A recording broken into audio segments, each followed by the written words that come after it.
What's up everybody, Derek here, and today we're going to go over how to rig a fluke for bass. I've got some of the most common flukes right here. These are the Zoom white flukes that basically a lot of people use these pearl flukes. I've used them a bunch in the past, but there's so many different ways of rigging these, and there's one way that is killer and will catch you some fish. But this is the basic profile of these. You've got the belly down there and you've got your tail. Nothing really to it. And since I like to do it weightless, you can do a drop shot, you can do Carolina rigs, you can do all kinds of stuff with these. But this is one of the most effective ways of catching bass. And that's with a 2/0, 3/0 wide gap hook, just like that style right there. And all you do is you take your fluke and you run it right into the head of the plastic.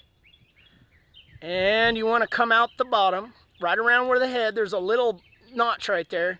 You want to come out right there, so it's about a 1/2 inch right there, and then run it all the way down, twist it, and as you see, it sits perfect just like that. Now what you want to do is you want to get your hook to where it comes out the back side, so you kind of figure out with your fingers, come back in and run it right through the top. You want to try to get it as straight as you can. Sometimes a little crooked actually makes it run a little bit cooler, but as you see right there, that's it. Nothing really to it.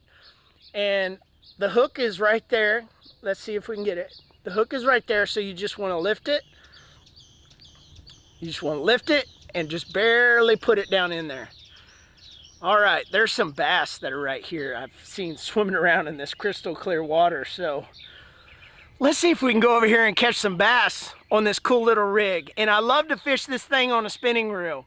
I don't ever use a bait caster because it's so light, and I just get better action and better casts with it on a spinning setup. So let's go fishing. All right, we've got our camera out in the water. We're gonna see if we can't maybe work this right in front of the camera. All right, the ways that I like to work this is just sometimes just to let it sink a little bit. Get that slow fall rate and then just twitch. Twitch, twitch. You can twitch it however many times you want, however you want. But it's the darting action and then the pause right after is a lot of times when you get those bites. Now you can let it go all the way to the bottom. You just have to try the different retrieves. And when you're fishing this thing up shallow or anything like that, up in grass, you don't have to worry about it if you Texas rigged it and you've got it to where the hook is not exposed. Once those fish get into it, it is definitely a good bite. Oh, there's some bass coming out right now.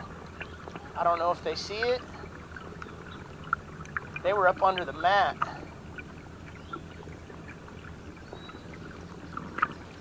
There they are. Let's see if they'll even look at it.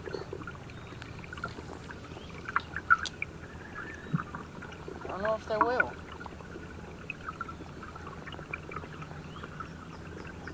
They went right by.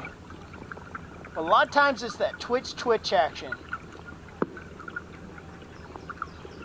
And that's how I like to rig my fluke for when I'm fishing. And it's that erratic action that gets those fish to come in and hit those. Because a lot of times it's almost as if a bait fish is actually dying.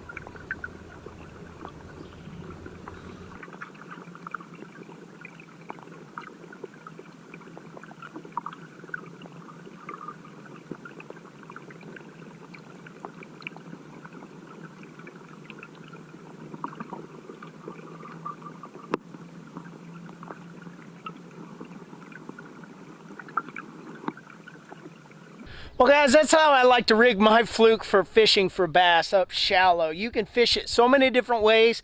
It is such an effective bait, but this is probably one of the best ways to catch bass in some of the most hot times of the year. When those fish are on fire and they're aggressive, they'll most of the time hit a fluke. And if it's a tough bite on some days, try out that fluke. You may catch your personal best and you may catch a bunch of them. You never know. But thanks for watching, you guys, and subscribe if you haven't already. Like this video if you liked it, and I'll see you guys in the next one.